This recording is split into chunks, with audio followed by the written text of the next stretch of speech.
Seorang menantu perempuan memenangkan undian rumah mewah senilai 5 miliar. Ibu mertua dan kakak iparnya menghina rumah tersebut sebagai gubuk reot yang bau bangkai. Tetapi, setelah tahu bahwa rumahnya itu adalah, sebelum masuk ke dalam cerita, bagi sahabat cerita Mami yang belum subscribe, boleh subscribe terlebih dahulu. Yang sudah, boleh klik tombol jempolnya. Terima kasih. Pagi itu, matahari bersinar sangat terik menyinari rumah kontrakan sederhana yang dihuni oleh Atika dan suaminya. Atika sedang sibuk menyapu lantai semen yang sudah banyak terkelupas di sana-sini. Peluh menetes deras di dahinya yang tertutup helaian rambut. Kehidupan pernikahan mereka memang jauh dari kata mewah. Riko hanya seorang karyawan biasa di sebuah pabrik kecil dengan gaji yang sangat pas-pasan untuk makan sehari-hari. Dinding rumah mereka yang terbuat dari batako terlihat kusam dan di beberapa bagian sudah ditumbuhi lumut. Tiba-tiba ponsel Atika yang layarnya sudah retak di bagian ujung berdering sangat nyaring. Sebuah nomor telepon yang sama sekali tidak dikenal tertera di layar usang tersebut. Atika ragu sejenak. Dia mematikan sapunya dan menatap layar ponsel itu sebelum akhirnya menekan tombol hijau. Suara seorang pria di seberang sana terdengar sangat resmi dan tegas. Pria itu menanyakan apakah benar panggilan ini terhubung dengan seorang wanita bernama Atika. Atika mengiyakan dengan suara pelan. Pria itu kemudian menyampaikan sebuah kabar yang membuat seluruh aliran darah di tubuh Atika seolah berhenti mengalir seketika.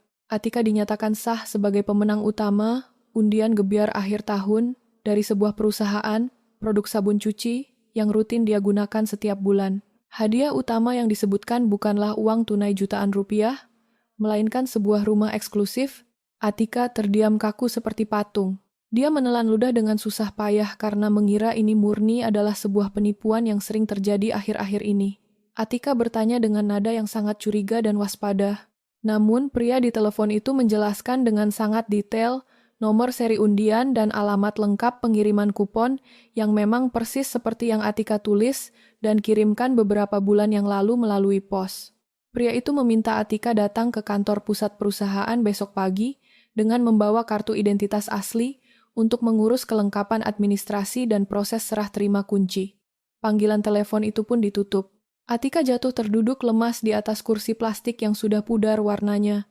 Tangannya gemetar hebat memegang ponsel tersebut. Air matanya menetes begitu saja. Dia menangis sangat bahagia.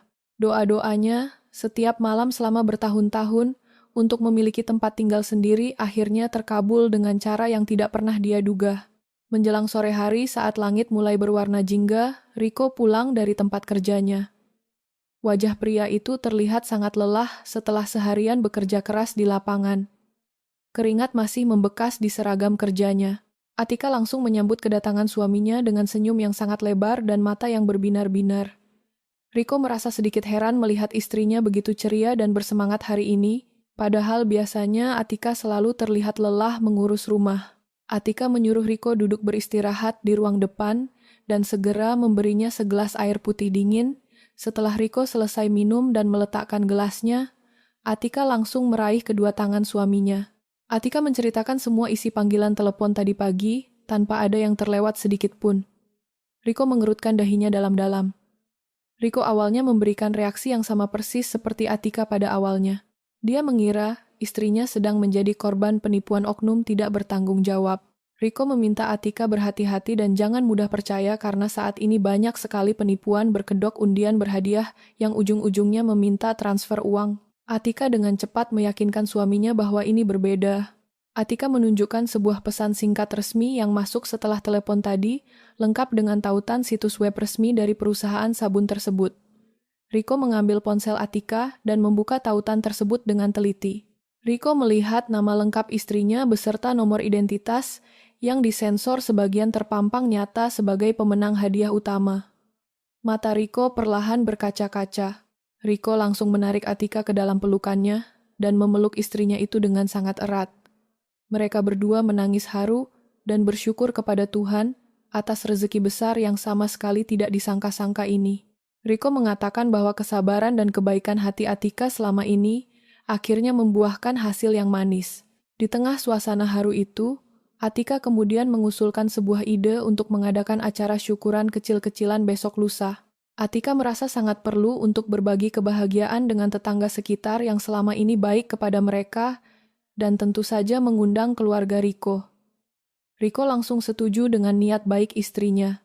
Riko mengeluarkan dompetnya dan memberikan sebagian besar uang gajinya bulan ini kepada Atika untuk membeli bahan makanan dan keperluan syukuran. Keesokan paginya saat pasar tradisional baru saja buka, Atika sudah pergi berbelanja. Atika berkeliling pasar membeli ayam potong segar, berbagai macam sayuran, bumbu-bumbu dapur, dan beberapa bahan utama untuk membuat nasi kuning kesukaan suaminya.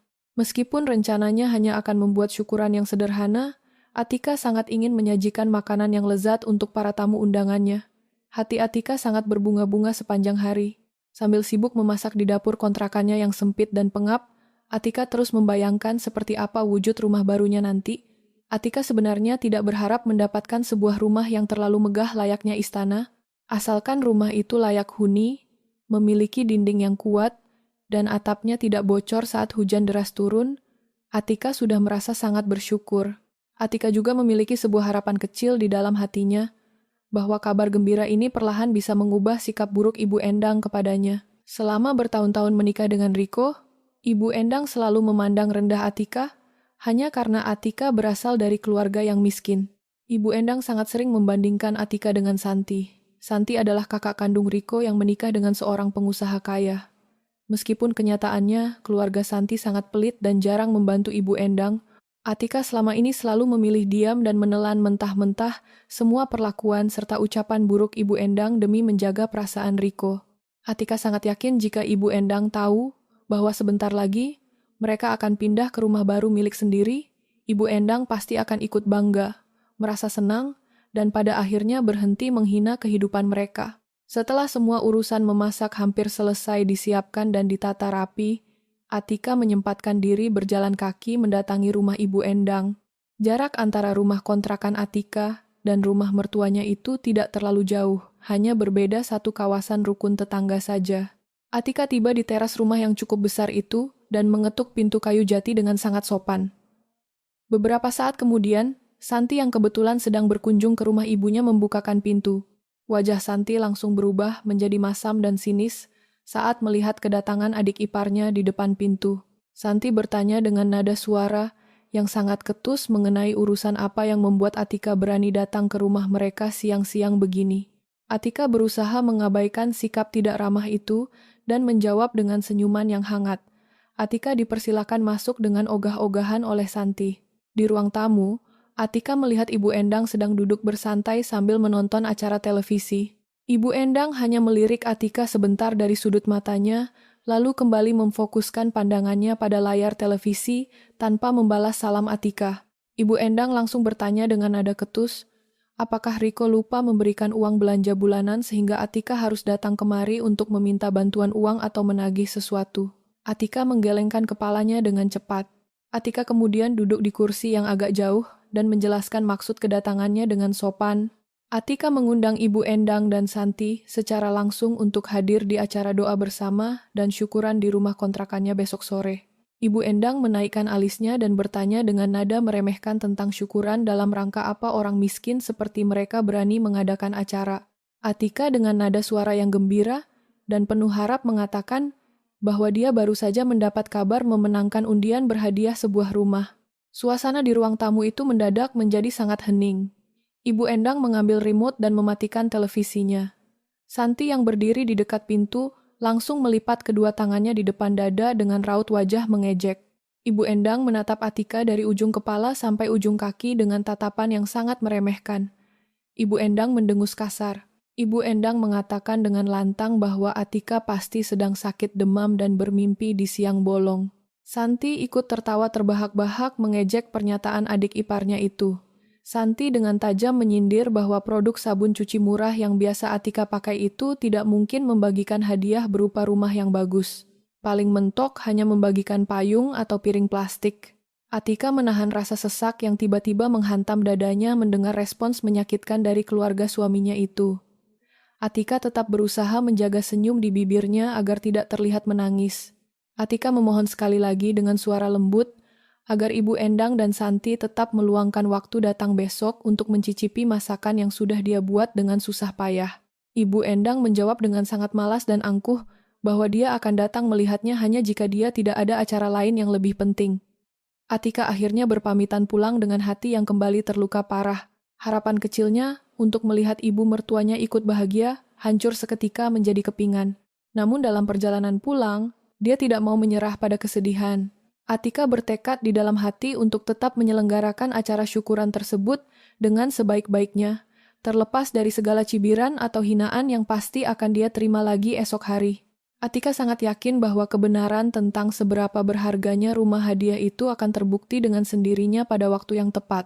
Sore hari yang ditunggu-tunggu akhirnya tiba. Suasana di rumah kontrakan Atika terasa jauh lebih ramai dari biasanya. Tenda terpal sederhana berwarna biru sudah dipasang di halaman depan untuk menaungi para tamu dari terik matahari sore.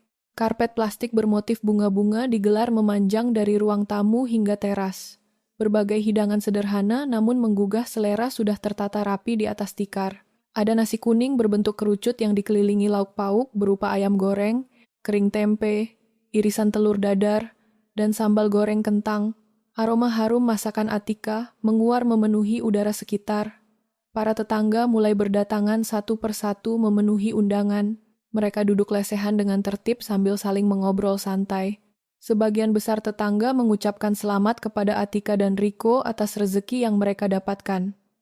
Atika menyambut setiap tamu dengan senyum manis dan ucapan terima kasih yang tulus. Riko juga sibuk membagikan minuman manis dalam gelas plastik kepada tetangga yang duduk di bagian teras.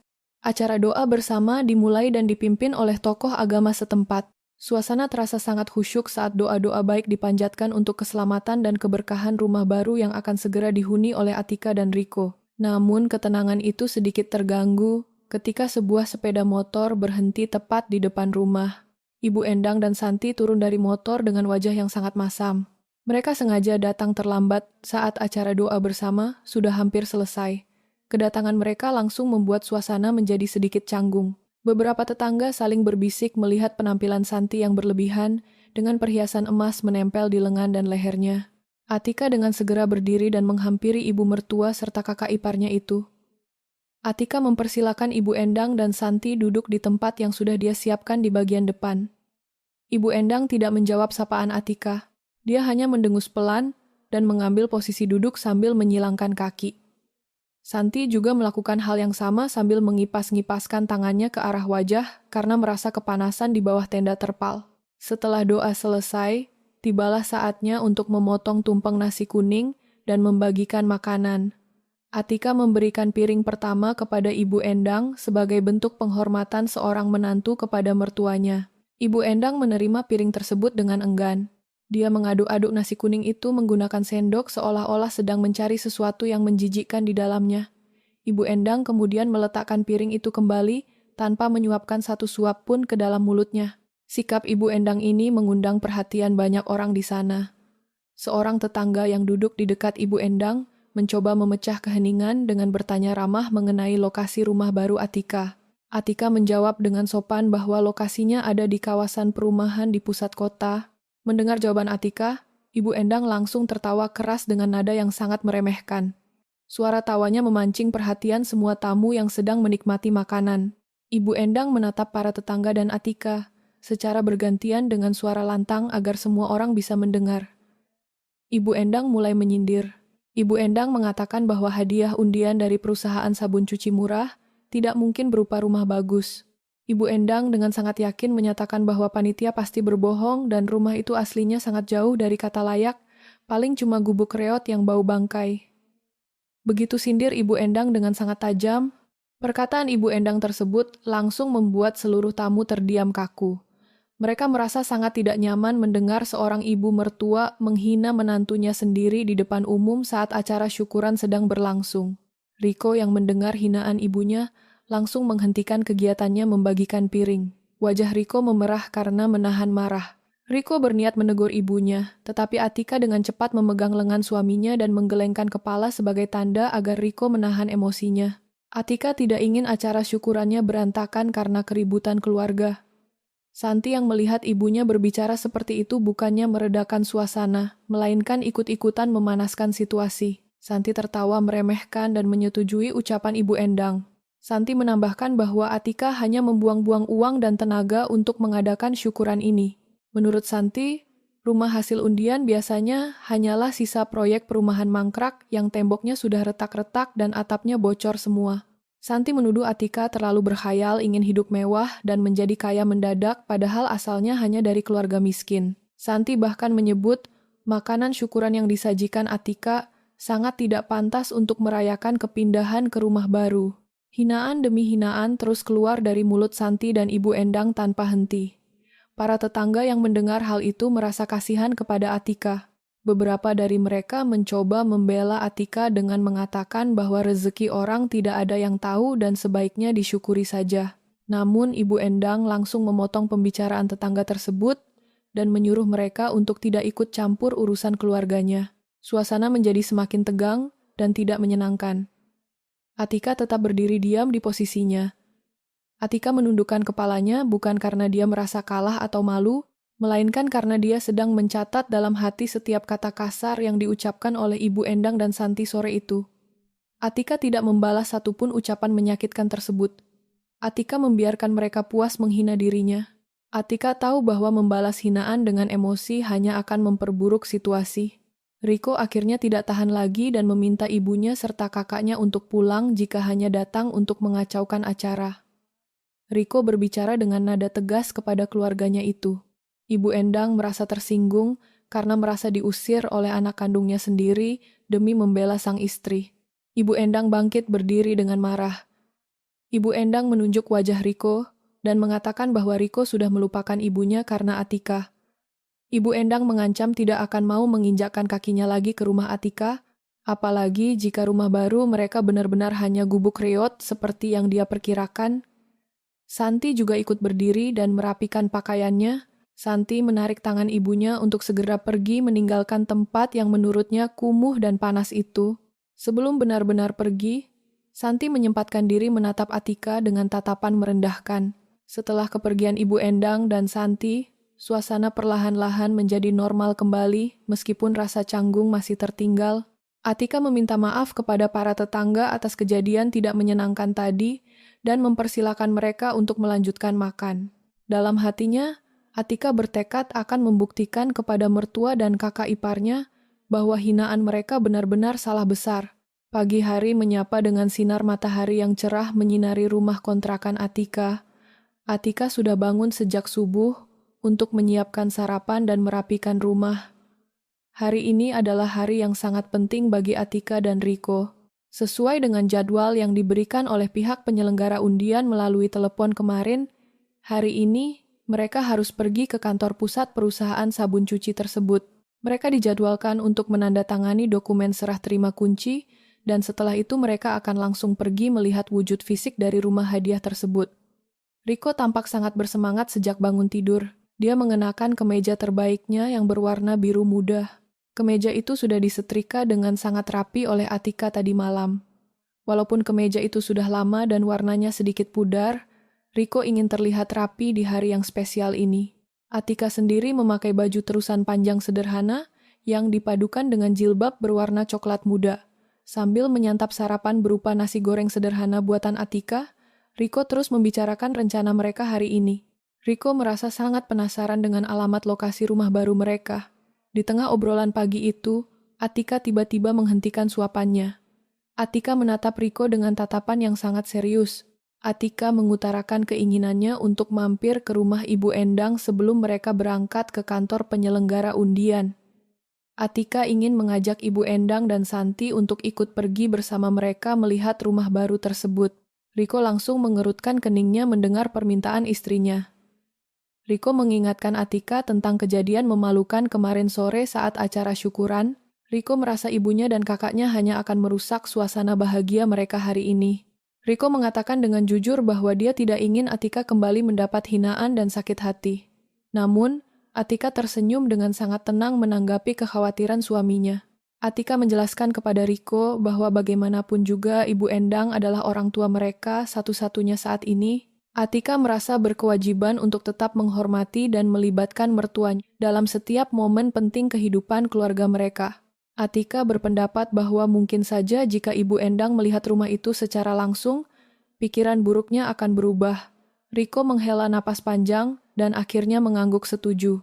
Riko memang tidak pernah bisa menolak permintaan istrinya yang selalu berniat baik. Setelah selesai sarapan dan membersihkan perabotan dapur, Atika dan Riko segera berangkat. Mereka mengendarai sepeda motor tua milik Riko menuju rumah Ibu Endang. Jarak yang sangat dekat membuat mereka tiba hanya dalam waktu 5 menit perjalanan. Riko memarkirkan sepeda motornya di halaman depan rumah Ibu Endang. Pintu depan rumah tampak terbuka setengah. Atika berdiri di teras dan mengucapkan salam dengan suara yang lantang agar terdengar sampai ke ruang bagian dalam. Tidak lama kemudian, Santi muncul dari balik pintu dengan wajah yang masih terlihat sangat mengantuk. Santi menatap Atika dan Riko secara bergantian dengan pandangan sinis. Santi bertanya dengan nada ketus mengenai alasan mereka datang pagi-pagi sekali dan mengganggu waktu istirahatnya. Riko menjawab dengan tenang bahwa mereka berdua ingin bertemu dan berbicara sebentar dengan ibu. Santi mendengus kasar dan menyuruh mereka masuk ke dalam rumah. Di ruang tengah, Ibu Endang sedang duduk bersandar di kursi kayu sambil meminum teh manis hangat. Ibu Endang tidak menoleh sedikit pun saat Atika dan Riko masuk ruang tengah. Atika menyapa ibu mertuanya dengan suara yang sopan. Ibu Endang hanya bergumam pelan, tanpa membalas sapaan itu dengan kata-kata yang jelas. Riko langsung mengambil alih pembicaraan agar tidak membuang banyak waktu. Riko menjelaskan maksud kedatangan mereka secara langsung. Riko memberitahu Ibu Endang bahwa hari ini mereka akan pergi ke kantor penyelenggara undian untuk mengambil kunci asli dan kemudian menuju ke lokasi rumah baru. Riko secara resmi mengajak Ibu Endang dan Santi untuk bersiap-siap dan ikut bersama mereka. Riko berharap ibunya bersedia meluangkan sedikit waktu untuk melihat hasil nyata dari rezeki yang mereka dapatkan. Mendengar ajakan dari Riko, Ibu Endang tiba-tiba meletakkan cangkir tehnya ke atas meja kayu dengan sangat keras. Suara benturan cangkir itu terdengar sangat nyaring. Ibu Endang menatap Riko dengan tatapan mata yang tajam. Ibu Endang menyatakan penolakan mentah-mentah dengan nada suara yang sangat tinggi dan marah. Ibu Endang menegaskan bahwa dia tidak sudi membuang-buang waktu dan tenaganya hanya untuk pergi melihat sebuah gubuk riot yang tidak jelas bentuk dan rupanya. Ibu Endang kembali mengulangi hinaan yang sama persis seperti yang dia ucapkan kemarin sore di acara syukuran. Ibu Endang mengatakan dengan tegas bahwa lebih baik dia tidur beralaskan selembar kardus di pinggir jalan raya daripada harus menginap di dalam gubuk hasil undian tersebut. Ibu Endang sangat yakin bahwa rumah gratisan itu pasti ukurannya sangat sempit, letaknya di lingkungan kumuh, dan memiliki bau bangkai yang menyengat. Perkataan tersebut keluar secara langsung dari mulut Ibu Endang tanpa memedulikan perasaan anak laki-lakinya dan menantunya. Santi yang sedari tadi berdiri di dekat meja ikut tertawa sangat keras. Santi menertawakan wajah Atika yang terlihat jelas, sedang berusaha keras menahan rasa kecewa. Santi menyuruh Atika dan Riko untuk pergi berdua saja ke tempat pembuangan sampah akhir, karena Santi sangat yakin di sanalah letak rumah undian tersebut dibangun. Santi bahkan mengejek bahwa mereka berdua tidak akan sanggup membayar biaya perbaikan rumah yang pastinya sudah sangat rusak. Hinaan itu sangat menyakitkan telinga. Atika hanya bisa diam sambil menundukkan kepalanya dalam-dalam. Atika menarik napas perlahan untuk mengendalikan perasaannya. Riko mengepalkan kedua tangannya rapat-rapat karena merasa sangat marah melihat kelakuan ibu kandung dan kakak perempuannya itu. Riko menatap ibunya dengan tatapan yang dipenuhi rasa kecewa. Riko berkata dengan nada yang sangat tegas bahwa ibunya suatu hari nanti pasti akan sangat menyesali semua perkataan buruk yang dikeluarkan pada pagi ini. Riko menegaskan bahwa dia tidak akan pernah memaksa mereka lagi untuk ikut. Riko langsung memegang tangan Atika dan menariknya pelan untuk segera melangkah keluar dari rumah tersebut. Ibu Endang sama sekali tidak merasa bersalah dan hanya membalas ucapan Riko dengan suara tawa meremehkan. Ibu Endang bahkan menyuruh mereka untuk segera pergi jauh-jauh dari rumahnya. Atika melangkah keluar mengikuti langkah suaminya dengan pikiran yang kalut. Setibanya di dekat sepeda motor yang terparkir, Atika mengusap lengan Riko dengan tujuan meredakan rasa marah suaminya. Atika mengatakan bahwa mereka berdua harus tetap fokus pada tujuan awal mereka hari ini untuk mengambil kunci rumah. Atika meminta Riko melupakan sejenak kejadian tidak menyenangkan tadi. Riko menganggukkan kepalanya sebagai tanda setuju dan langsung menyalakan mesin sepeda motornya. Atika naik ke bagian boncengan di belakang Riko. Mereka berdua pun melaju perlahan meninggalkan pekarangan rumah Ibu Endang. Perjalanan menuju kantor pusat perusahaan di kawasan tengah kota pun dimulai. Rico mengendarai sepeda motornya melewati jalan raya yang mulai dipadati oleh berbagai kendaraan bermotor lainnya. Setelah menempuh perjalanan selama 45 menit lamanya, mereka berdua akhirnya tiba di depan sebuah gedung perkantoran bertingkat yang ukurannya sangat besar. Gedung tersebut adalah kantor pusat dari perusahaan pembuat sabun cuci yang mengadakan undian berhadiah. Atika merasa sangat gugup dan tegang saat melihat ukuran bangunan yang tinggi tersebut. Rico memegang tangan istrinya untuk memberikan dukungan agar Atika merasa lebih tenang. Mereka berjalan masuk ke lobi gedung dan langsung menemui petugas di bagian depan. Petugas tersebut memeriksa kelengkapan kartu identitas Atika dan mengarahkan mereka naik ke ruangan khusus di lantai 2. Di dalam ruangan itulah seluruh proses penyerahan dokumen legal dan kunci rumah akan segera dilaksanakan. Di dalam ruangan khusus tersebut, Atika dan Rico duduk berhadapan dengan seorang manajer perwakilan dari perusahaan sabun cuci. Manajer itu menyambut mereka dengan sangat ramah dan sopan. Dia menjelaskan secara rinci mengenai hadiah utama yang dimenangkan oleh Atika. Manajer tersebut menegaskan bahwa rumah itu sudah dibayar lunas, termasuk semua pajak pemenangnya. Atika tidak perlu mengeluarkan uang sedikit pun untuk biaya administrasi. Manajer itu kemudian menyerahkan sebuah kotak beludru berwarna merah kepada Atika. Saat kotak itu dibuka, terdapat 2 buah kunci rumah beserta kartu akses masuk perumahan. Manajer itu juga memberikan sebuah map berisi salinan sertifikat rumah atas nama Atika dan denah lokasi rumah tersebut. Atika menerima semua barang itu dengan tangan gemetar. Dia mengucapkan terima kasih berkali-kali kepada manajer tersebut. Rico juga menjabat tangan manajer itu dengan erat sebagai bentuk rasa syukurnya. Setelah semua proses penandatanganan dokumen selesai, Atika dan Rico berpamitan untuk segera pergi melihat rumah baru mereka secara langsung. Rico menyalakan sepeda motornya di area parkir. Dia meminta Atika membacakan alamat lengkap yang tertera di dalam map. Atika menyebutkan sebuah nama jalan dan kawasan perumahan elit yang sangat terkenal di pusat kota. Rico sempat terdiam sejenak. Rico merasa sangat ragu dan mengira ada kesalahan ketik pada dokumen alamat tersebut. Kawasan perumahan itu terkenal hanya dihuni oleh para pengusaha sukses dan pejabat tinggi tingkat kota. Harga 1 unit rumah di sana mencapai angka miliaran rupiah. Rico mengutarakan keraguannya kepada Atika. Namun Atika meyakinkan Rico bahwa alamat itu sudah benar sesuai dengan cap resmi perusahaan penyelenggara undian. Rico akhirnya melajukan sepeda motornya, mengikuti petunjuk arah menuju kawasan perumahan elit tersebut. Perjalanan memakan waktu sekitar 30 menit. Mereka berdua akhirnya tiba di depan gerbang utama perumahan yang berukuran sangat besar. Gerbang itu dijaga ketat oleh beberapa petugas keamanan berseragam lengkap. Rico menepikan sepeda motornya. Rico turun dan menunjukkan kartu akses beserta surat pengantar dari perusahaan kepada petugas keamanan. Petugas keamanan itu memeriksa dokumen tersebut dengan teliti. Setelah memastikan semuanya asli, petugas keamanan itu tersenyum ramah.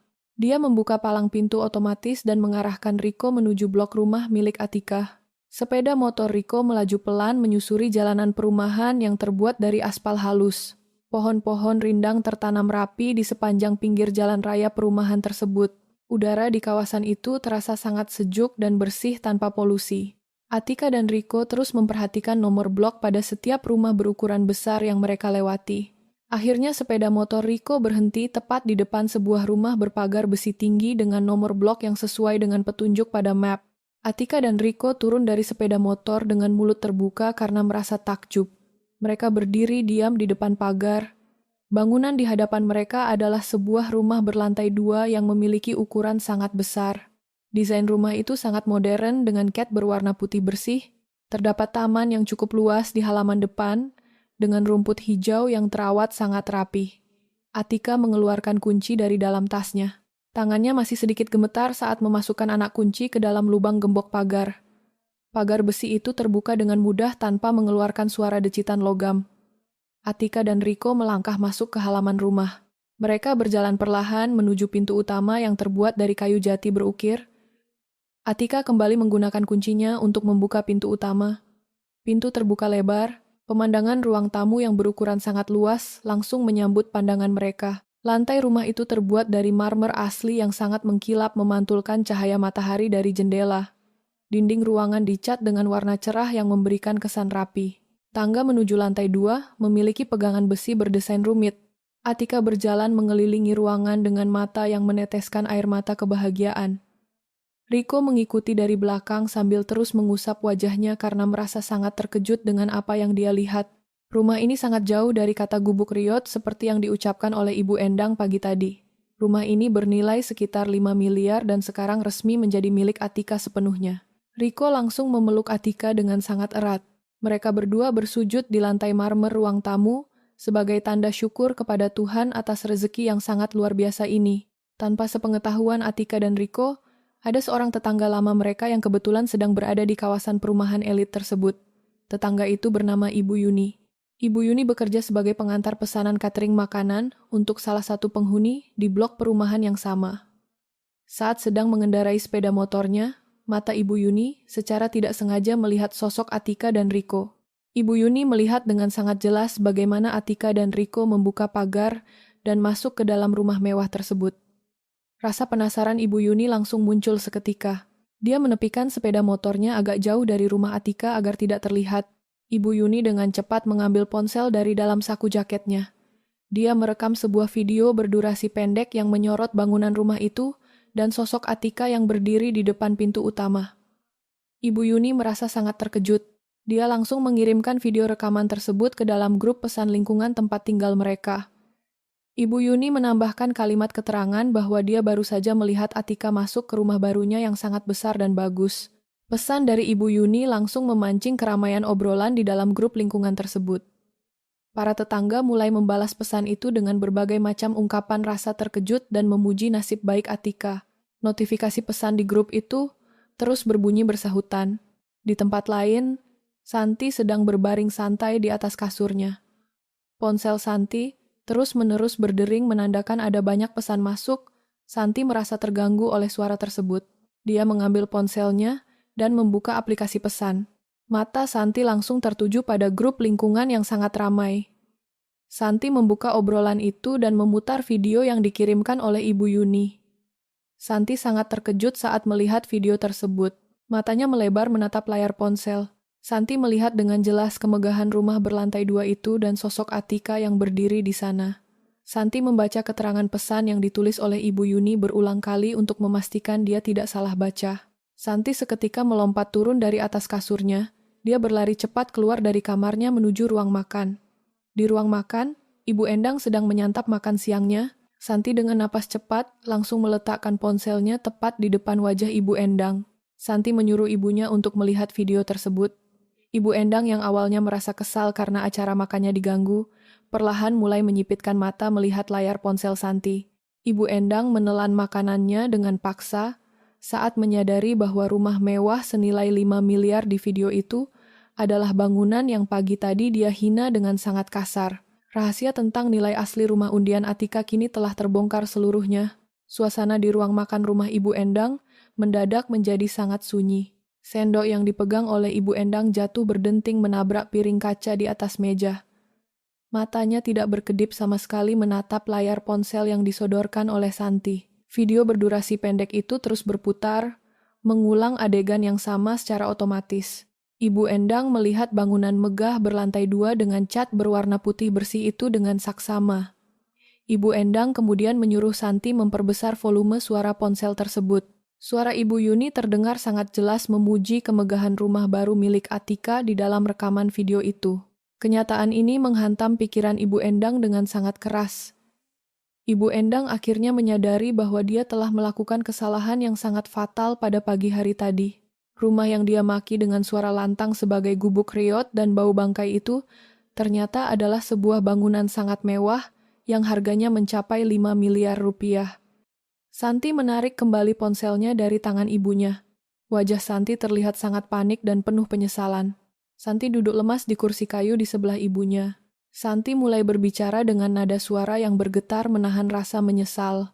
Santi mengatakan bahwa mereka berdua sudah bertindak sangat bodoh karena menolak mentah-mentah ajakan Riko. Santi membayangkan betapa nyamannya hidup di dalam rumah mewah berlantai marmer tersebut. Santi selama ini hidup pas-pasan karena suaminya sangat pelit memberikan uang belanja harian. Keinginan Santi untuk ikut tinggal di rumah besar itu langsung muncul seketika menguasai pikirannya. Santi menatap Ibu Endang dan meminta ibunya memikirkan cara agar mereka bisa membatalkan semua ucapan kasar mereka pagi tadi. Ibu Endang terdiam cukup lama. Otaknya berpikir sangat keras mencari alasan yang paling masuk akal untuk digunakan. Ibu Endang akhirnya menepuk meja makan dengan telapak tangannya. Ibu Endang memutuskan bahwa besok pagi mereka harus mendatangi rumah kontrakan Atika dan bersikap sangat baik. Ibu Endang menyuruh Santi untuk membeli banyak makanan mahal besok pagi sebagai sogokan agar hati Atika melunak. Keesokan paginya, matahari baru saja terbit menyinari lingkungan perumahan warga. Udara masih terasa cukup dingin menembus kulit. Atika dan Riko sedang berada di dalam rumah kontrakan mereka yang sempit. Mereka sibuk memasukkan pakaian dan beberapa barang keperluan sehari-hari ke dalam kardus kosong. Mereka berencana untuk mulai memindahkan barang-barang kecil ke rumah baru secara bertahap menggunakan sepeda motor. Tiba-tiba terdengar suara ketukan pintu yang sangat pelan dan diiringi ucapan salam yang sangat sopan dari arah luar rumah. Riko menghentikan kegiatannya melipat baju. Riko berjalan perlahan ke arah pintu depan dan membuka kunci pintu. Riko sangat terkejut saat melihat dua orang wanita berdiri rapi di teras rumahnya. Wanita itu adalah Ibu Endang dan Santi. Penampilan mereka berdua terlihat sangat rapi dan wangi. Hal yang paling membuat Riko merasa aneh adalah senyuman sangat lebar yang menghiasi wajah ibu dan kakaknya tersebut. Senyuman manis itu sangat berbeda dengan raut wajah marah dan penuh kebencian yang mereka tunjukkan kemarin pagi saat Riko datang berkunjung. Sebelum Riko sempat membuka mulut untuk bertanya mengenai maksud kedatangan mereka, Ibu Endang langsung melangkah masuk ke dalam ruang tamu. Ibu Endang membawa 2 kantong plastik besar berisi ayam panggang utuh dan beberapa jenis buah-buahan impor yang harganya sangat mahal di pasar. Santi menyusul masuk dari belakang membawa sekotak besar pizza daging dan 2 botol minuman ringan manis. Atika yang baru saja keluar dari kamar tidur langsung terdiam kaku melihat pemandangan aneh di ruang tamu tersebut. Ibu Endang meletakkan semua kotak makanan itu di atas meja dengan hati-hati. Ibu Endang kemudian berjalan cepat menghampiri posisi Atika berdiri tanpa diduga-duga oleh siapapun di ruangan itu. Ibu Endang langsung memeluk tubuh Atika dengan sangat erat. Ibu Endang mengusap-usap punggung Atika dengan tangannya. Atika merasa sangat canggung dan kebingungan mendapat perlakuan manis yang sangat mendadak dari ibu mertuanya ini. Tubuh Atika mematung kaku tanpa memberikan balasan pelukan kepada Ibu Endang. Ibu Endang melepaskan pelukannya dan menatap wajah Atika sambil menampilkan senyum yang paling manis. Ibu Endang memuji-muji Atika dengan suara yang sengaja dibuat menjadi sangat lembut dan penuh kasih sayang. Ibu Endang mengatakan bahwa Atika adalah menantu perempuan paling baik hati dan paling membawa keberuntungan besar di dalam keluarga mereka. Santi juga ikut-ikutan mendekat dan memberikan pujian setinggi langit. Santi memegang kedua belah tangan Atika. Santi memuji kecantikan wajah Atika dan mengatakan bahwa Atika memang sangat pantas diangkat derajatnya menjadi orang kaya raya. Riko yang berdiri di dekat pintu kayu merasa sangat muak melihat kepalsuan yang ditunjukkan dengan jelas oleh ibu dan kakaknya. Riko tahu pasti bahwa perubahan sikap yang sangat drastis ini hanya disebabkan oleh satu alasan utama. Riko sangat yakin ibunya sudah melihat rekaman video rumah mewah Atika yang menyebar dengan cepat di grup pesan warga lingkungan sejak kemarin siang. Atika sendiri juga sudah mengetahui tentang peredaran video tersebut karena Riko menunjukkannya tadi malam sebelum tidur. Atika menatap wajah Ibu Endang dan Santi secara bergantian dengan tatapan tenang. Atika membaca dengan sangat jelas niat buruk yang tersembunyi di balik senyuman lebar mereka berdua. Atika sadar betul bahwa mertua dan kakak iparnya ini sedang mencoba menjilat dan mengambil hati demi mendapatkan keuntungan pribadi untuk hidup enak. Meskipun hati kecilnya merasa sangat jijik dengan tingkah laku pura-pura tersebut, Atika memutuskan untuk bertindak tenang dan cerdas. Atika tidak langsung marah, tidak mengusir mereka, dan tidak langsung membongkar kebohongan mereka di tempat. Atika memilih untuk mengikuti permainan sandiwara murahan ini. Atika ingin melihat dengan mata kepalanya sendiri seberapa jauh Ibu Endang dan Santi bersedia merendahkan harga diri mereka demi mendapatkan harta materi. Atika akhirnya membalas senyuman mereka berdua dengan senyuman tipis yang sangat wajar. Atika mempersilakan Ibu Endang dan Santi untuk duduk bersantai di kursi plastik ruang tamunya. Atika mengucapkan terima kasih dengan suara datar atas makanan mahal yang mereka bawa pagi ini. Ibu Endang menganggukkan kepalanya dengan cepat dan mengatakan bahwa semua makanan itu khusus dibeli menggunakan uang tabungannya untuk merayakan keberhasilan Atika. Ibu Endang kemudian mulai membuka percakapan utama dengan nada suara yang sangat berhati-hati. Ibu Endang menanyakan kegiatan apa yang sedang Atika dan Riko lakukan pagi ini melihat banyak kardus menumpuk. Atika menjawab dengan sangat santai bahwa dia dan Riko sedang bersiap-siap memindahkan barang untuk membersihkan rumah baru mereka. Mendengar kata rumah baru disebutkan oleh Atika, mata Ibu Endang dan Santi langsung berbinar-binar sangat terang. Santi memajukan posisi duduknya mendekati Atika. Santi menawarkan bantuan tenaga dengan sangat antusias dan berlebihan. Santi mengatakan bahwa membersihkan lantai rumah besar akan sangat melelahkan jika hanya dikerjakan oleh Atika sendirian. Santi memaksa dengan halus agar Atika mengizinkan dia dan Ibu Endang untuk ikut pergi ke rumah mewah tersebut, hari ini juga demi membantu menyapu dan mengepel. Atika hanya duduk diam mendengarkan tawaran tersebut, sambil terus memperhatikan gerak-gerik rakus dari dua anggota keluarga suaminya itu. Riko menatap istrinya dengan pandangan bertanya-tanya mengenai keputusan apa yang akan diambil oleh Atika selanjutnya. Suasana di ruang tamu rumah kontrakan Atika masih terasa sangat canggung. Bau harum dari pizza daging dan ayam panggang yang tergeletak di atas meja sama sekali tidak mampu menghilangkan ketegangan di antara mereka berempat. Atika duduk dengan posisi punggung tegak, menatap ibu mertua dan kakak iparnya itu secara bergantian. Riko masih berdiri di dekat pintu, dengan wajah mengeras karena menahan amarah yang sewaktu-waktu bisa meledak. Riko sangat mengenal tabiat keluarganya. Riko tahu bahwa kebaikan yang ditunjukkan secara mendadak ini pasti memiliki sebuah maksud tersembunyi yang sangat merugikan. Namun Riko memilih diam sementara waktu untuk melihat sejauh mana ibu dan kakaknya itu akan bermain sandiwara di depan istrinya. Ibu Endang berdeham pelan untuk memecah keheningan yang terjadi. Ibu Endang menggeser posisi duduknya menjadi lebih dekat ke arah Atika. Ibu Endang kemudian meraih tangan kanan Atika dan mengusapnya dengan sangat lembut. Ibu Endang memasang raut wajah yang dibuat-buat menjadi sangat sedih dan penuh penyesalan. Dengan suara yang sengaja dibuat bergetar seolah-olah menahan tangis, Ibu Endang memulai permintaan maafnya. Ibu Endang mengatakan bahwa dia sangat menyesali semua ucapan kasarnya kemarin sore saat acara syukuran berlangsung. Ibu Endang beralasan bahwa sebagai orang tua yang sudah lanjut usia, pendengarannya seringkali bermasalah. Ibu Endang berdalih bahwa dia salah mendengar nama perusahaan penyelenggara undian tersebut, sehingga dia mengira itu adalah perusahaan bodong yang sering menipu warga desa. Ibu Endang memohon ampun kepada Atika dan meminta Atika untuk melupakan semua perkataan tentang gubuk reot dan bau bangkai tersebut. Santi yang duduk di sebelah ibunya tidak mau kalah dalam bermain peran. Santi langsung menyela ucapan ibunya dan ikut memegang tangan kiri Atika. Santi menundukkan kepalanya sejenak lalu menatap Atika dengan mata yang dipaksa agar terlihat berkaca-kaca. Santi meminta maaf atas segala hinaan dan sikap sinisnya selama ini. Santi membuat sebuah alasan yang sangat panjang dan tidak masuk akal. Santi mengatakan bahwa akhir-akhir ini dia sedang mengalami tekanan pikiran yang sangat berat karena suaminya mulai pelit memberikan uang belanja.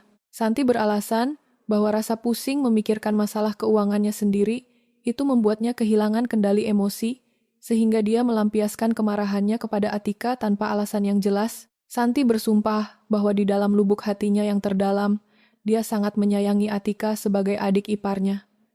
Santi bahkan menyebut Atika sebagai malaikat penolong di dalam keluarga Riko.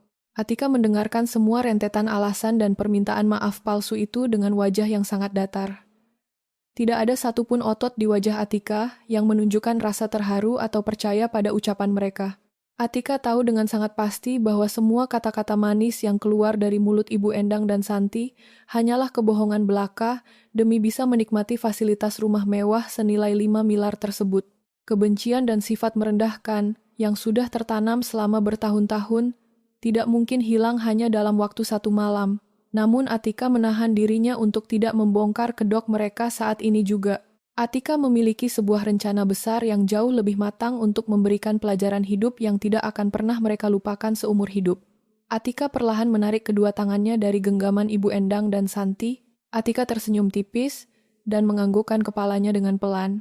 Atika mengatakan bahwa dia sudah memaafkan semua kesalahan mereka berdua dan tidak menyimpan dendam sama sekali. Mendengar jawaban Atika yang sangat pemaaf itu, wajah Ibu Endang dan Santi langsung berubah menjadi sangat cerah. Mereka saling berpandangan dengan tatapan penuh kemenangan karena merasa siasat licik mereka telah berhasil dengan sempurna. Ibu Endang langsung memanfaatkan momen tersebut untuk melancarkan tujuan utamanya. Ibu Endang memajukan tubuhnya dan mulai berbicara dengan nada suara yang memelas. Ibu Endang mengatakan bahwa dia sangat mengkhawatirkan keadaan Atika jika harus mengurus rumah sebesar dan semewah itu sendirian. Ibu Endang berpendapat bahwa rumah berlantai 2 pasti membutuhkan tenaga ekstra untuk menyapu, mengepel, dan membersihkan setiap sudut ruangannya. Oleh karena itu, Ibu Endang menawarkan diri untuk ikut pindah dan menetap secara permanen di rumah baru tersebut. Ibu Endang berjanji akan membantu semua pekerjaan rumah tangga dan menemani Atika setiap hari agar Atika tidak merasa kesepian saat Riko sedang pergi bekerja. Santi dengan cepat ikut menimpali tawaran ibunya. Santi mengatakan bahwa dia juga bersedia ikut tinggal di sana untuk membantu Atika. Santi beralasan bahwa jika ada banyak orang di dalam rumah besar itu, suasananya akan menjadi jauh lebih ramai dan menyenangkan seperti sebuah keluarga besar yang harmonis. Santi bahkan sudah membayangkan dirinya memasak di dapur yang mewah dan bersantai di ruang keluarga yang berpendingin ruangan. Riko yang sedari tadi mendengarkan percakapan itu langsung melangkah maju dengan cepat. Riko hendak menolak mentah-mentah permintaan tidak tahu malu dari ibu dan kakaknya itu. Riko tidak sudi rumah barunya dicemari oleh kehadiran orang-orang yang selalu menghina istrinya. Namun sebelum Riko sempat mengeluarkan suara, Atika langsung mengangkat tangan kanannya sebagai isyarat agar Riko berhenti. Atika menatap mata suaminya dengan penuh keyakinan untuk menenangkan kemarahan pria itu. Atika kemudian menoleh kembali ke arah Ibu Endang dan Santi yang sedang menunggu jawaban dengan penuh harap. Atika mempertahankan senyum tipis di wajahnya dengan suara yang sangat tenang dan jelas. Atika menyatakan persetujuannya. Atika mengatakan bahwa dia sangat berterima kasih atas niat baik Ibu Endang dan Santi untuk membantu meringankan pekerjaannya. Atika secara resmi memberikan izin kepada mereka berdua untuk membawa barang-barang pribadi mereka dan ikut pindah menempati rumah mewah tersebut esok hari.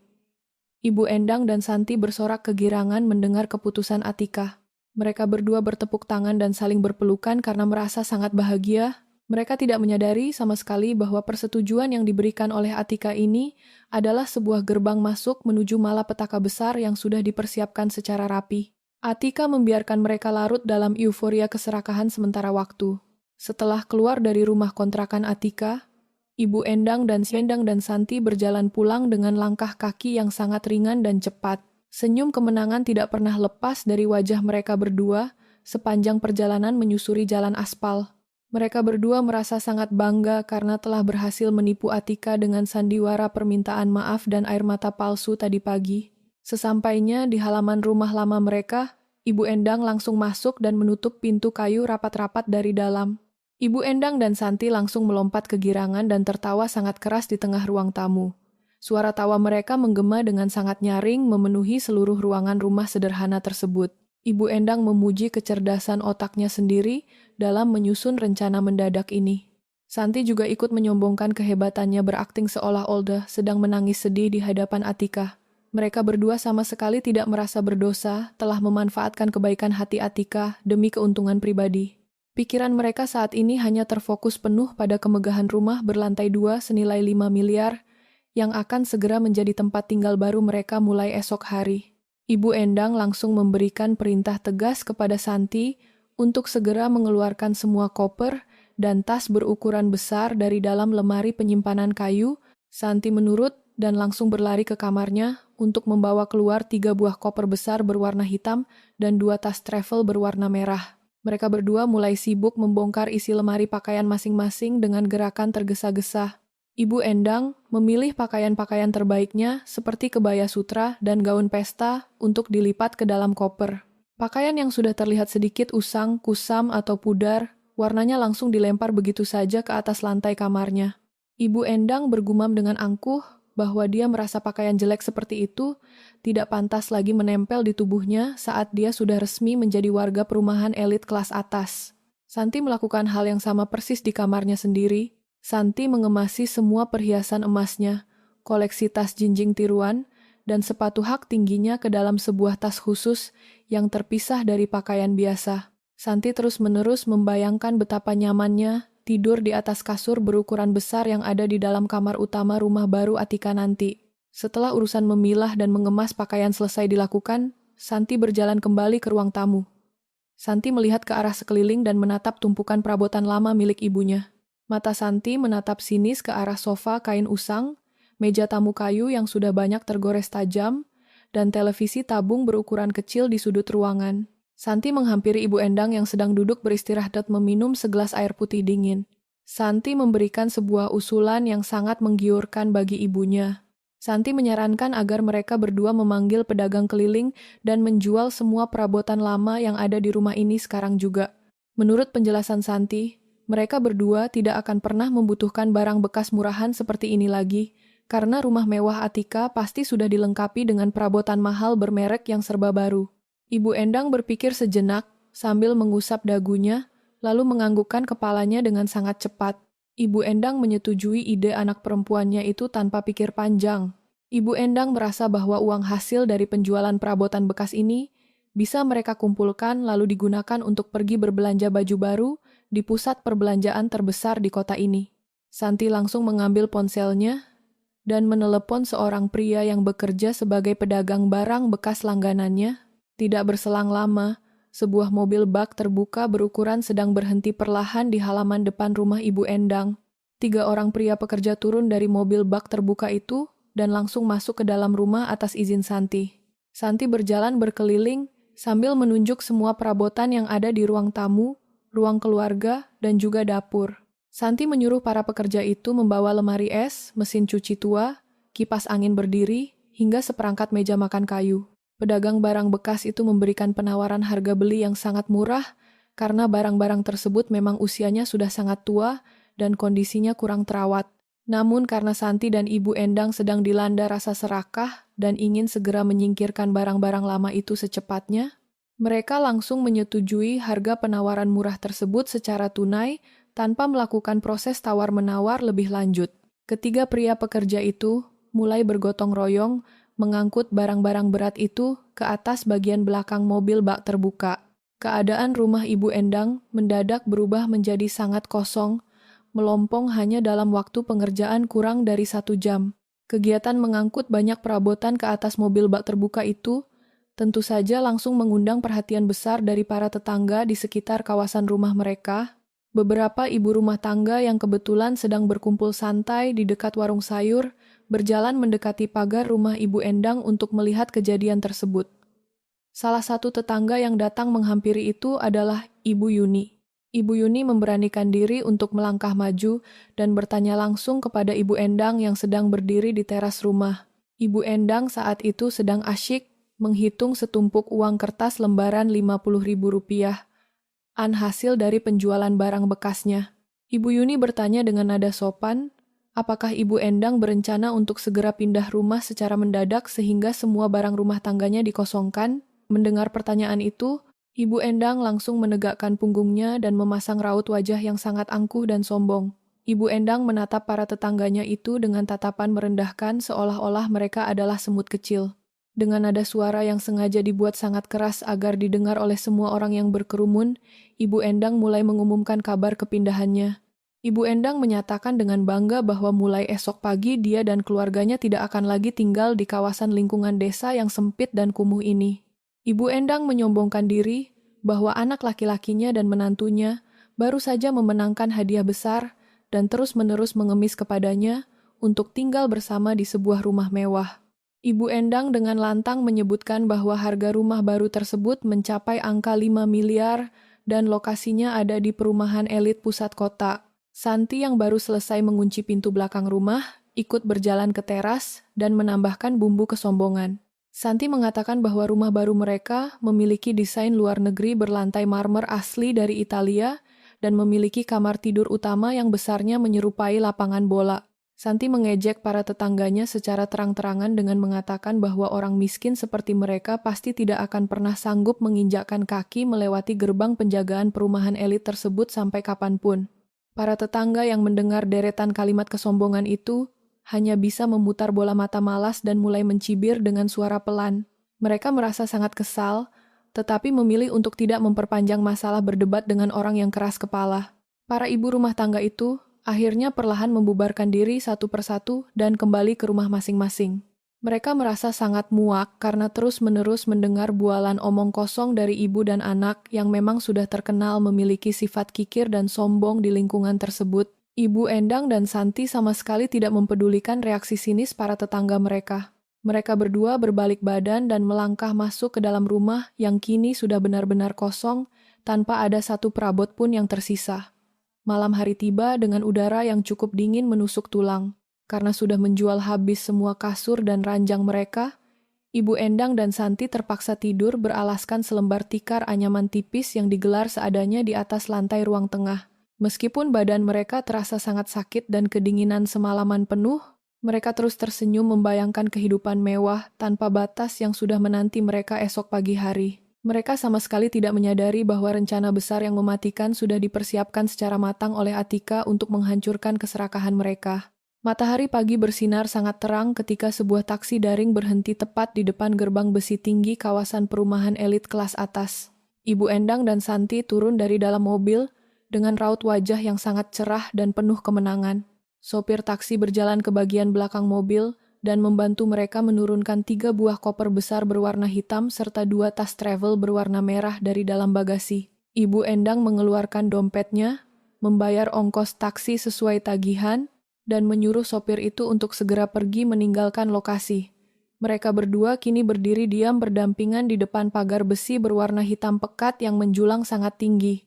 Mata Ibu Endang dan Santi terbelalak sangat lebar melihat kemegahan bangunan rumah berlantai 2 yang berdiri kokoh di balik pagar tersebut.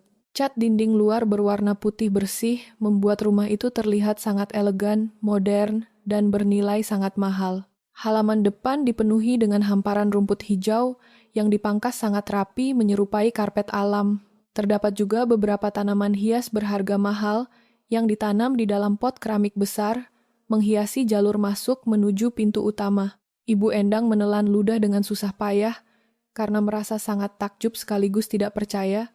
Bangunan megah yang ada di hadapannya saat ini jauh lebih besar dan lebih bagus dibandingkan dengan apa yang dia lihat sekilas di dalam rekaman video amatir pada layar ponsel kemarin siang. Di area halaman dalam, Atika dan Riko yang sedang sibuk menyapu lantai teras depan menyadari kedatangan keluarga mereka. Atika meletakkan sapunya, berjalan mendekati pagar besi, dan membuka gembok pengamannya dari dalam. Pagar besi berat itu bergeser perlahan ke samping dan memberikan jalan masuk yang lebar bagi Ibu Endang dan Santi. Riko langsung berjalan cepat menghampiri ibunya dengan tujuan membantu membawakan koper-koper hitam yang terlihat sangat berat dan padat tersebut. Ibu Endang dan Santi melangkah masuk ke pekarangan rumah dengan gaya berjalan yang sengaja dibuat sangat angkuh dan membusungkan dada menyerupai orang kaya baru. Sepatu hak tinggi model terbaru yang dipakai oleh Santi berbunyi sangat nyaring saat beradu dengan lantai keramik teras depan rumah. Ibu Endang langsung mengedarkan pandangannya secara liar ke seluruh sudut bagian luar bangunan sambil terus-menerus berdecak kagum. Ibu Endang sama sekali tidak henti-hentinya memuji keindahan arsitektur dan ukuran rumah tersebut dengan suara yang sengaja dikeraskan. Atika menyambut kedatangan mereka berdua dengan senyum tipis yang sopan. Atika kemudian mempersilakan ibu mertua serta kakak iparnya itu untuk segera melangkah masuk ke dalam area ruang tamu agar mereka bisa beristirahat setelah perjalanan. Pintu utama yang terbuat dari kayu jati berukir tebal itu terbuka sangat lebar. Ibu Endang dan Santi melangkah masuk melewati ambang pintu menuju bagian dalam rumah. Kaki telanjang mereka langsung menyentuh permukaan lantai marmer asli, yang terasa sangat dingin dan memiliki lapisan luar yang mengkilap memantulkan cahaya. Ruang tamu rumah itu dirancang dengan sangat luas dan memiliki ukuran langit-langit atap yang sangat tinggi. Jendela kaca berukuran besar di bagian depan membiarkan cahaya matahari pagi masuk menyinari seluruh ruangan secara optimal. Santi menjatuhkan tas travel merahnya begitu saja ke atas permukaan lantai marmer tanpa rasa peduli sedikit pun.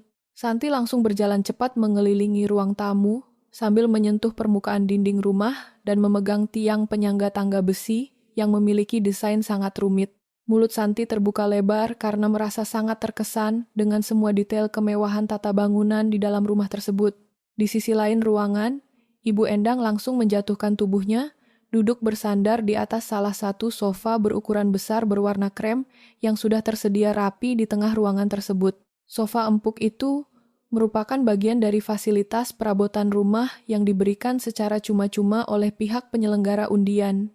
Ibu Endang menyandarkan punggungnya dalam-dalam dan mengusap-usap permukaan kain sofa yang terasa sangat halus di kulitnya. Ibu Endang merasa sangat bangga dan bertingkah seolah-olah dia adalah seorang permaisuri penguasa yang sedang duduk bersantai di atas singgasana sendiri. Sementara itu, Riko membawa seluruh koper hitam itu masuk dan meletakkannya secara berjajar di sudut kosong ruang tamu. Riko menatap tajam ke arah ibu dan kakaknya yang sedang bertingkah sangat norak di dalam properti milik istrinya. Atika berjalan tenang menuju area dapur bersih di bagian belakang untuk mengambil minuman dingin bagi para tamu barunya, tanpa meminta izin terlebih dahulu kepada Atika selaku pemilik sah rumah mewah tersebut. Santi tiba-tiba berlari menaiki anak tangga menuju area lantai 2. Suara hentakan langkah kaki Santi terdengar sangat keras dan cepat menggema di dalam rumah kosong tersebut. Santi memiliki ambisi yang sangat besar untuk melihat langsung deretan kamar tidur di bagian atas dan berencana memilih ruangan yang paling bagus untuk dirinya sendiri. Riko berteriak dari lantai bawah dan menegur kakaknya dengan tegas agar bersikap lebih sopan dan tidak sembarangan berlarian di dalam rumah orang lain. Namun, Santi sama sekali tidak mempedulikan teguran dari adik laki-lakinya itu. Setibanya di lantai 2, Santi membuka satu persatu pintu kayu yang tertutup di sepanjang lorong. Santi akhirnya menemukan sebuah kamar tidur yang memiliki ukuran paling besar. Kamar itu dilengkapi dengan fasilitas balkon luar yang menghadap langsung ke arah taman depan. Santi berteriak kegirangan dari lantai atas. Santi mengumumkan dengan suara yang sangat lantang bahwa kamar tidur beserta balkon tersebut resmi menjadi kamar tidur pribadinya mulai detik ini. Mendengar suara teriakan kegirangan Santi dari lantai 2, Ibu Endang langsung melompat berdiri dari atas sofa kremnya. Ibu Endang tentu saja tidak mau kalah cepat dari anak perempuannya dalam urusan memperebutkan fasilitas mewah.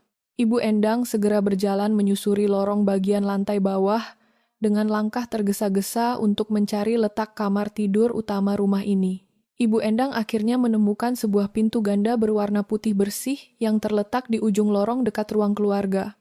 Ibu Endang mendorong pintu itu dan mendapati sebuah kamar tidur yang ukurannya sangat luas melebihi kamar-kamar lainnya.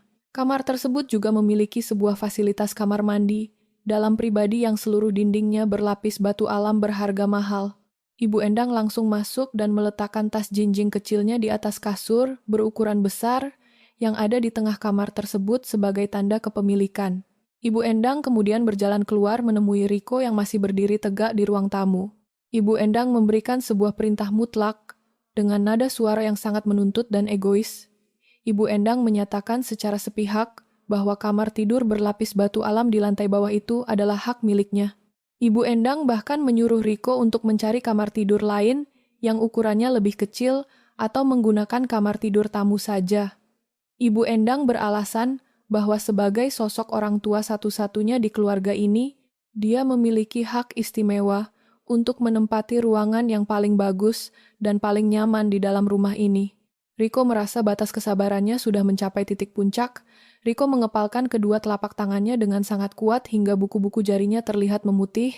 Riko berniat untuk langsung melangkah maju dan menyeret ibu serta kakaknya itu keluar dari dalam rumah saat itu juga, karena kelakuan mereka sudah sangat keterlaluan dan sama sekali tidak tahu malu. Mereka berdua dengan seenaknya bersikap seolah-olah rumah seharga 5 miliar ini dibeli secara tunai menggunakan uang pribadi mereka sendiri. Tepat pada detik Riko hendak mengeluarkan suara kemarahannya, Atika berjalan kembali dari arah dapur membawa sebuah nampan berisi 4 gelas es sirup jeruk yang menyegarkan. Atika melihat dengan jelas wajah suaminya yang berubah warna menjadi merah padam akibat menahan marah.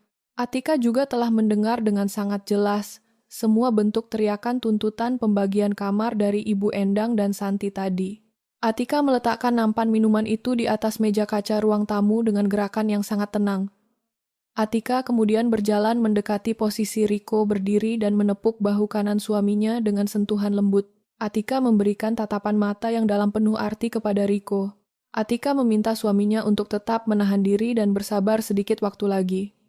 Atika memang dengan sengaja membiarkan Ibu Endang dan Santi menikmati kesenangan dan ilusi kemewahan sesaat itu sepuas hati mereka. Atika tahu persis bahwa rasa bahagia dan kesombongan yang mereka rasakan ini hanya akan berlangsung dalam waktu yang sangat singkat sebelum semuanya hancur berkeping-keping tanpa sisa. Pada hari ini juga, Atika tersenyum tipis, merencanakan kejutan penutup berupa sebuah dokumen yang akan segera dia keluarkan di meja ruang tamu tersebut. Atika membiarkan Ibu Endang dan Santi menikmati euforia kesenangan mereka selama beberapa menit. Atika berjalan menuju meja dapur bersih dan mengambil sebuah map tebal berwarna coklat yang sudah dia siapkan sejak dari kantor penyelenggara undian. Map itu berisi sekumpulan dokumen hukum dan surat perjanjian yang sangat penting. Atika membawa map tebal itu dan berjalan kembali menuju area ruang tamu utama. Atika meletakkan map tebal tersebut tepat di tengah meja kaca ruang tamu. Suara benturan map dan meja kaca terdengar cukup keras memecah keheningan. Atika kemudian menatap suaminya yang masih berdiri dengan wajah tegang. Atika meminta Riko dengan suara tenang untuk memanggil Ibu Endang dan Santi agar segera berkumpul di ruang tamu sekarang juga. Riko menganggukkan kepalanya dan melaksanakan permintaan istrinya tanpa banyak bertanya. Riko berjalan menuju kamar tidur utama di lantai bawah dan mengetuk pintunya. Riko menyuruh ibunya keluar. Setelah itu, Riko berteriak memanggil Santi yang masih berada di lantai 2. Tidak lama kemudian, Ibu Endang berjalan keluar dari kamar utama dengan wajah yang sangat cerah. Ibu Endang duduk kembali di atas sofa berwarna krem dengan gaya angkuh. Santi juga turun dari tangga dengan langkah kaki yang dibuat-buat menyerupai seorang model pakaian. Santi mengambil posisi duduk tepat di sebelah ibunya. Mereka berdua melipat tangan di depan dada sambil menatap Atika dengan pandangan penuh tanda tanya sekaligus meremehkan. Ibu Endang membuka mulutnya dan bertanya dengan nada suara yang sangat tidak sabar. Ibu Endang bertanya, apakah Atika mengumpulkan mereka di ruang tamu untuk membagikan kunci kamar masing-masing atau untuk menyajikan makanan mewah? Santi ikut menimpali dengan menyuruh Atika segera memesan makanan dari restoran mahal karena perutnya sudah merasa sangat lapar setelah sibuk memilih kamar. Atika sama sekali tidak merespons permintaan sombong dari ibu mertua dan kakak iparnya tersebut. Atika berdiri tegak di seberang meja kaca menghadap lurus ke arah mereka berdua. Riko mengambil posisi berdiri tepat di samping kanan Atika. Atika menarik napas panjang lalu menghembuskannya secara perlahan. Atika mengulurkan tangannya dan membuka ikatan tali pada map tebal berwarna coklat tersebut. Atika mengeluarkan setumpuk kertas dokumen resmi yang memiliki logo perusahaan sabun cuci di bagian atas kop suratnya. Dokumen itu juga dilengkapi dengan berbagai macam stempel resmi dan tanda tangan dari pihak notaris hukum. Atika mengambil lembaran pertama dan menatap Ibu Endang serta Santi secara bergantian. Atika mulai berbicara dengan intonasi suara yang sangat jelas, tegas, dan tidak terburu-buru. Atika membenarkan ucapan Ibu Endang bahwa rumah ini memang merupakan hadiah utama yang sangat mewah dan bernilai 5 miliar. Atika juga menegaskan bahwa rumah ini sudah dibayar lunas sepenuhnya oleh pihak perusahaan penyelenggara undian. Mendengar penegasan tersebut, Ibu Endang dan Santi kembali tersenyum sangat lebar dan menganggukkan kepala mereka dengan penuh semangat. Mereka merasa posisi mereka untuk tinggal di rumah itu sudah sangat aman dan terjamin. Namun, senyuman lebar di wajah Ibu Endang dan Santi tidak bertahan lama. Atika segera membalik halaman dokumen tersebut ke bagian lembar persyaratan mutlak. Atika menjelaskan bahwa pihak perusahaan penyelenggara undian menerapkan peraturan yang sangat ketat dan mengikat secara hukum bagi pihak pemenang maupun siapa saja yang tinggal di dalam bangunan rumah hadiah ini. Peraturan ini dibuat untuk menjaga nama baik dan citra perusahaan di mata masyarakat luas. Atika membacakan poin ketiga dari dokumen persyaratan tersebut dengan suara yang sengaja dikeraskan. Atika membacakan bahwa rumah hadiah ini sama sekali tidak boleh dihuni atau ditempati oleh orang yang memiliki riwayat masalah hukum, memiliki tunggakan utang pinjaman dalam bentuk apapun, atau pernah terlibat dalam kasus penggadaian sertifikat tanah secara ilegal. Atika menekankan setiap kata pada bagian utang dan penggadaian sertifikat. Atika melanjutkan penjelasannya bahwa pihak perusahaan akan melakukan pemeriksaan latar belakang secara menyeluruh dan berkala kepada semua orang yang masuk ke dalam kartu keluarga penghuni rumah. Atika menatap tajam langsung ke arah mata Ibu Endang. Atika membacakan sanksi tegas yang tertera pada bagian bawah dokumen tersebut. Atika menyatakan bahwa apabila di kemudian hari pihak perusahaan menemukan bukti adanya penghuni rumah yang melanggar syarat mutlak tersebut, maka pihak perusahaan memiliki hak penuh untuk menarik kembali hadiah undian ini. Rumah mewah ini akan langsung disita secara sepihak dan pemenang tidak akan mendapatkan uang ganti rugi sedikit pun. Atika menutup penjelasannya dan meletakkan lembaran dokumen itu kembali ke atas meja kaca. Suasana di ruang tamu yang sebelumnya penuh dengan aura kesombongan dan keangkuhan mendadak berubah menjadi sangat sunyi senyap. Udara dingin dari pendingin ruangan mulai terasa sangat menusuk kulit. Reaksi fisik Ibu Endang dan Santi berubah drastis dalam hitungan detik. Wajah Ibu Endang yang tadinya cerah kini berubah menjadi pucat pasi. Ibu Endang menelan ludah dengan sangat susah payah. Keringat dingin mulai bermunculan dan menetes dari dahi keriputnya. Tangan Ibu Endang yang diletakkan di atas pangkuannya terlihat gemetar dengan sangat hebat. Santi memberikan reaksi yang tidak jauh berbeda. Mata Santi membelalak lebar memancarkan kepanikan yang sangat nyata. Santi mulai bergerak gelisah di atas tempat duduknya. Santi mencoba menghindari kontak mata langsung dengan Atika maupun Riko. Napas Santi terdengar memburu dan tidak teratur. Riko yang berdiri di sebelah Atika merasa sangat heran melihat perubahan sikap pada wajah ibu dan kakaknya. Riko mengerutkan kening dan menanyakan langsung alasan mengapa mereka berdua terlihat sangat ketakutan mendengar syarat dari perusahaan tersebut. Riko bertanya, apakah ibunya atau kakaknya sedang menyembunyikan sebuah masalah utang piutang tanpa sepengetahuan dirinya. Ibu Endang tidak sanggup menjawab pertanyaan anak laki-lakinya itu. Mulut Ibu Endang terkunci rapat karena rasa panik sudah sepenuhnya menguasai isi kepalanya. Kejutan di ruang tamu berupa dokumen syarat mutlak ini telah berhasil menghancurkan rasa aman palsu yang mereka rasakan sejak langkah pertama mereka masuk ke rumah mewah tersebut. Keringat dingin dengan cepat membasahi dahi Ibu Endang dan Santi. Tubuh mereka berdua mendadak kaku dan tidak bisa bergerak bebas. Mereka tidak bisa mengucapkan satu patah kata pun untuk menjawab pertanyaan yang diajukan oleh Riko. Keheningan yang menegangkan di ruang tamu itu akhirnya dipecahkan oleh gerakan tangan Atika. Atika kembali membuka map tebal berwarna coklat yang ada di atas meja kaca. Atika mengambil sebuah dokumen lain yang ada di tumpukan paling bawah. Dokumen kedua ini sangat berbeda dan bukan berasal dari pihak penyelenggara undian berhadiah. Dokumen itu merupakan surat tagihan resmi dari sebuah bank penyedia pinjaman keuangan. Terdapat sebuah cap merah berukuran sangat besar bertuliskan peringatan penyitaan aset pada bagian paling atas surat tersebut. Atika menyodorkan selembar kertas tagihan itu secara langsung ke hadapan wajah Riko. Atika menyuruh suaminya dengan suara tegas untuk membaca seluruh isi surat tersebut dengan sangat saksama dan teliti. Riko mengambil kertas peringatan itu dengan kedua tangan yang sedikit bergetar. Mata Riko dengan cepat membaca setiap baris kalimat yang tertulis di sana. Semakin jauh Riko membaca tulisan tersebut, warna kulit wajahnya berubah menjadi semakin merah padam. Emosi Riko memuncak dengan sangat cepat hingga ke ubun-ubun. Surat tagihan resmi itu menyatakan sebuah fakta yang sangat mengejutkan bagi Riko. Sertifikat rumah lama mereka yang secara hukum tertulis atas nama Riko telah digadaikan secara diam-diam ke pihak bank. Nama peminjam dana yang tertera dengan jelas di surat itu adalah Ibu Endang. Nama Santi juga tercantum dengan sangat jelas sebagai pihak penjamin pinjaman tersebut. Nominal uang pinjaman yang tertera di sana sangat besar. Hal yang paling parah adalah cicilan pinjaman tersebut sudah menunggak selama berbulan-bulan tanpa ada iktikat baik untuk membayar.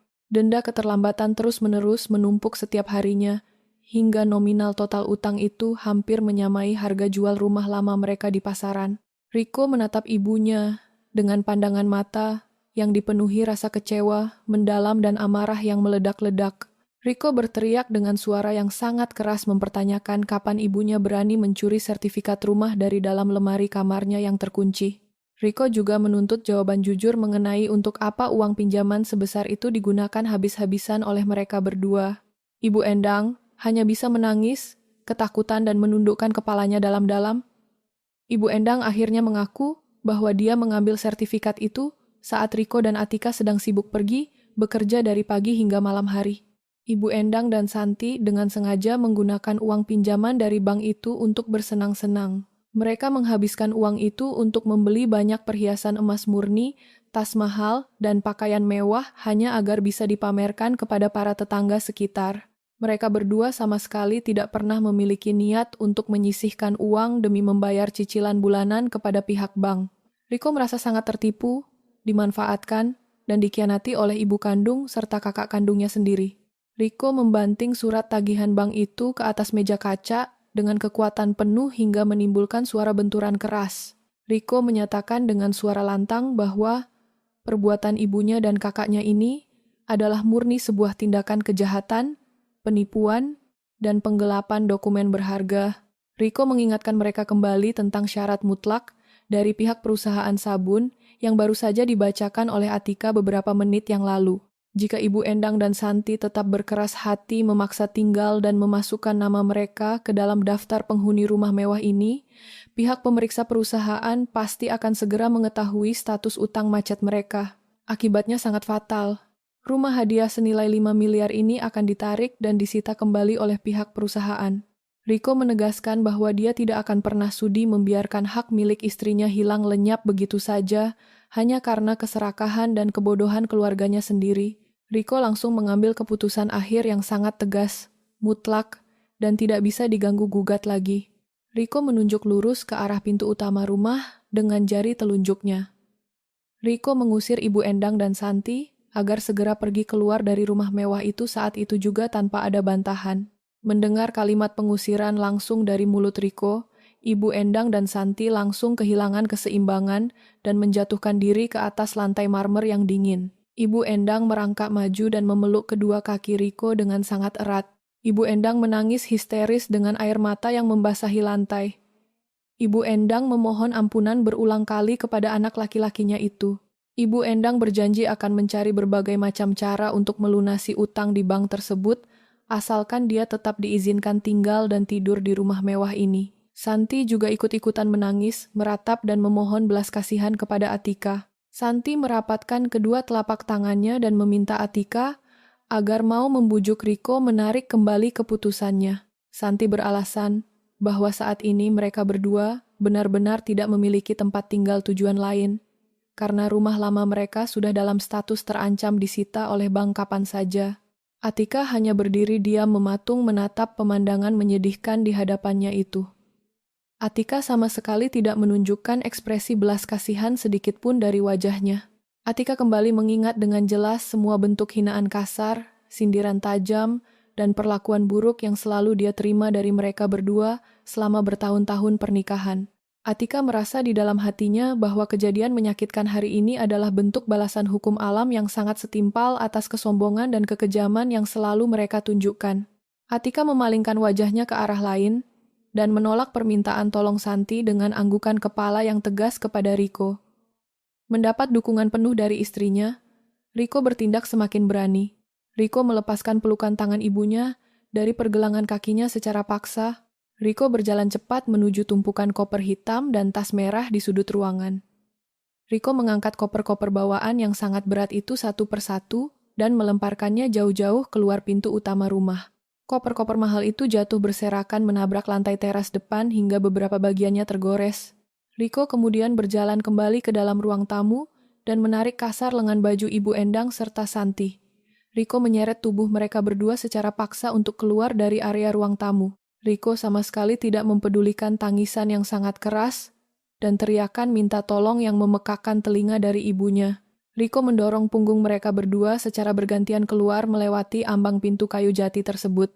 Setelah memastikan posisi Ibu Endang dan Santi benar-benar sudah berada di area luar rumah, Riko menutup pintu kayu jati berukir itu dengan bantingan yang sangat keras. Riko memutar anak kunci dan langsung mengunci pintu tersebut berlapis-lapis dari bagian dalam. Riko dan Atika akhirnya menyandarkan punggung mereka di balik pintu dan bisa bernapas lega karena para pengganggu di kehidupan mereka akhirnya telah pergi untuk selamanya. Riko memeluk tubuh Atika dengan erat dan meminta maaf dengan tulus atas semua perlakuan buruk keluarganya selama ini. Atika mengangguk pelan dan mengusap punggung suaminya untuk menenangkan amarah pria tersebut. Di luar pagar besi rumah mewah itu, Ibu Endang dan Santi hanya bisa duduk lemas dan menangis terseduh-seduh di pinggir jalan raya perumahan. Koper-koper hitam dan tas merah yang berantakan di tanah menjadi saksi bisu kejatuhan mereka. Beberapa penghuni perumahan elit yang kebetulan melintas menggunakan mobil mewah memandang mereka berdua dengan tatapan aneh dan risih. Ibu Endang merasa harga dirinya sudah sangat hancur dan merasa sangat malu. Ibu Endang buru-buru mengumpulkan sisa uang tunai dari hasil penjualan seluruh perabot lama mereka kemarin siang. Ibu Endang menyuruh Santi memanggil taksi daring untuk membawa mereka melarikan diri dan kembali ke rumah lama. Perjalanan pulang menuju kawasan desa terasa sangat lama dan menyiksa batin mereka. Ibu Endang dan Santi terus memanjatkan doa dan berharap mereka masih memiliki sedikit waktu untuk masuk dan mengumpulkan beberapa barang berharga yang tertinggal di rumah lama tersebut. Namun, harapan terakhir mereka itu langsung hancur berkeping-keping menjadi debu saat mobil taksi akhirnya berhenti tepat di depan rumah lama mereka. Ibu Endang dan Santi turun dari dalam mobil taksi dengan tubuh yang lemas dan terus bergetar hebat. Pemandangan mengerikan terpampang nyata di depan mata mereka berdua. Mereka melihat sebuah spanduk berwarna kuning cerah dengan ukuran sangat besar, terpasang membentang menutupi pagar rumah kayu mereka. Spanduk kuning itu bertuliskan pemberitahuan resmi dari pihak bank bahwa bangunan rumah beserta tanah tersebut telah disita secara paksa karena pemiliknya terbukti melakukan gagal bayar utang pinjaman. Gembok besi pagar rumah itu juga sudah diganti secara sepihak dengan gembok rantai baja yang ukurannya sangat besar. 3 orang petugas keamanan dari pihak bank terlihat berdiri siaga menjaga area depan pagar. Petugas keamanan itu dengan tegas melarang Ibu Endang dan Santi saat mereka mencoba melangkah masuk ke dalam area pekarangan rumah. Salah satu petugas itu menyatakan dengan suara lantang bahwa mulai detik ini rumah tersebut sepenuhnya telah menjadi aset properti sah milik bank dan penghuni lama dilarang keras untuk masuk mengambil apapun. Mendengar pernyataan itu, pandangan Ibu Endang langsung menjadi gelap gulita, dan dia jatuh pingsan di atas jalan aspal depan pagar rumahnya sendiri. Santi menjerit ketakutan melihat ibunya tumbang dan berusaha keras membangunkan ibunya dengan menampar pipinya berulang kali. Beberapa tetangga lingkungan yang dahulu selalu mereka hina dan rendahkan kini berkumpul di jalanan. Para tetangga itu hanya berdiri diam menonton dari kejauhan tanpa ada satu orang pun yang berniat melangkah maju untuk memberikan bantuan pertolongan. Setelah setengah jam berlalu dan sadar dari pingsannya, Ibu Endang harus menerima kenyataan pahit. Ibu Endang dan Santi terpaksa pergi melangkah, menjauh dari lingkungan desa tersebut dengan membawa rasa malu yang sangat besar. Mereka menyeret koper-koper bawaan yang sangat berat itu, menyusuri tepi jalanan kota dengan berjalan kaki karena kehabisan uang transportasi. Uang hasil penjualan perabotan mereka benar-benar hanya tersisa sangat sedikit karena sebagian besar sudah digunakan untuk membayar ongkos taksi mahal dan membeli berbagai makanan mewah di pagi harinya sebagai alat sogokan. Mereka berdua berjalan tanpa arah mencari tempat tinggal sewaan yang mematok harga paling murah di kawasan pinggiran kota. Saat malam hari tiba, Ibu Endang dan Santi akhirnya berhasil menemukan sebuah kamar sewaan yang pemiliknya mau menerima sisa uang mereka. Kamar sewaan itu bangunannya terbuat dari susunan papan kayu bekas yang sudah lapuk dimakan rayap. Atap kamar itu hanya terbuat dari lembaran seng penuh karatan yang pasti akan bocor di banyak bagian saat hujan turun. Lantai kamar itu tidak menggunakan keramik atau semen, melainkan hanya berupa tanah liat biasa yang terasa sangat lembab dan kotor. Lingkungan di sekitar kamar sewaan itu merupakan tempat pembuangan sampah warga sehingga terus-menerus mengeluarkan bau busuk yang sangat menyengat hidung. Ibu Endang dan Santi hanya bisa duduk berpelukan di atas lantai tanah yang dingin itu sambil menangis meraung-raung memecah kesunyian malam. Mereka menyadari dan menyesali seluruh keserakahan, kesombongan, dan niat jahat yang selalu mereka lakukan kepada Atika di masa lalu. Hinaan menyakitkan yang pernah mereka ucapkan kepada Atika tentang hidup di gubuk riot dan mencium bau bangkai, kini benar-benar menjadi kenyataan pahit yang harus mereka jalani setiap hari seumur hidup mereka. Ya,